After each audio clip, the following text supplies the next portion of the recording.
তাপপ্রবাহের এতটা ব্যাপ্তি আগে কখনো দেখেনি বাংলাদেশ। চলতি মাসের বাকি দিনগুলোতেও দাবদাহ অব্যাহত থাকতে পারে বলে জানিয়েছেন আবহাওয়াবিদরা।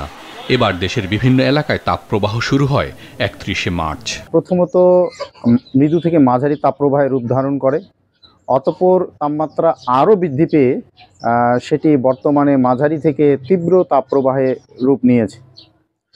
তাপমাত্রা পাশাপাশি বাতাসে জলীয় বাষ্পের আধিক্যের কারণে এই অঞ্চলে গরমের অস্বস্তি তীব্রভাবে প্রতিফলিত হচ্ছে।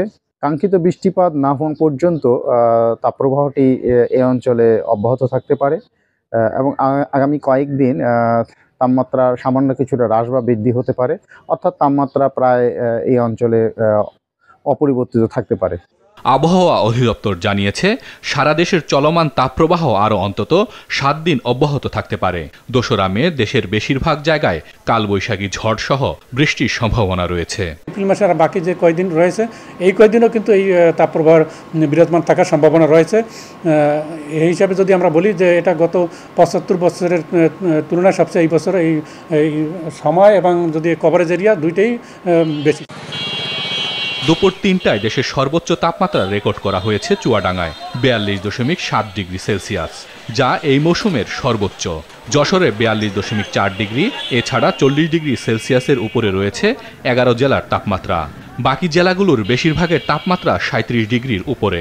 আজ শুক্রবার বেলা ৩টায় চুয়াডাঙ্গায় তাপমাত্রা রেকর্ড করা হয়েছে সর্বোচ্চ তাপমাত্রা ৪২.৭ ডিগ্রি সেলসিয়াস, যা এই মৌসুমে চুয়াডাঙ্গায় সর্বোচ্চ তাপমাত্রা।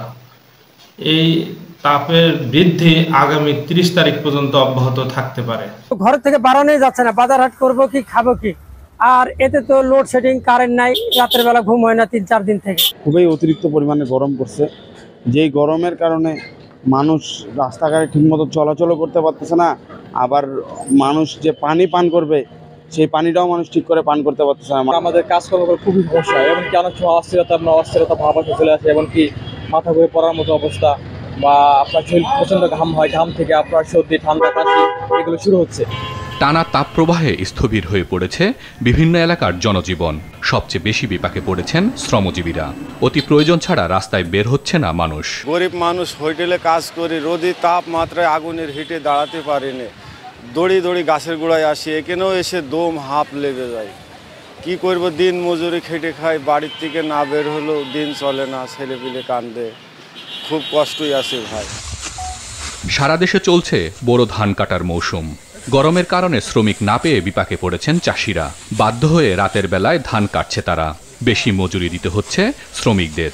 দিনের বেলা যে রোদের তাপ আর যেই বিশেষ যে ঘাম পড়ে বুঝলেন, হের পর মানুষ স্টার্ট করে, টিভিতে দেখি, এতে খুব ভয় লাগে। আর আমরা দিনের বেলা ধান কাটি না, রাতে ধান কাটতে আমরা ভিজে গেছি, অনেক ভিজে গেছি, দমের ঘাম, এই কারণে আমরা রাতে ধান কাটি। রাতে ধান কাটলে অনেক মজা লাগে, দিনে শান্তি লাগে। সরকার থেকে অনেকগুলো কম্বাইন হারভেস্টার দেওয়া হয়েছে। এই কম্বাইন হারভেস্টার যদি তারা ইউজ করে অল্প সময়তে তারা তো ধান কাটতেই পারবে, সাথে সাথে যেটা হচ্ছে একটা নিরাপদভাবে বা স্বাস্থ্য ঝুঁকি মুক্তভাবে তারা ধানটা সংগ্রহ করতে পারবে।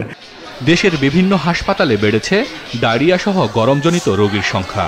সাধারণ মানুষকে প্রয়োজন ছাড়া রোদে বের না হওয়ার ও তরল খাবার খাওয়ার পরামর্শ দিচ্ছেন চিকিৎসকরা। হাসান মেহেদি, মাছরাঙা নিউজ ডেস্ক।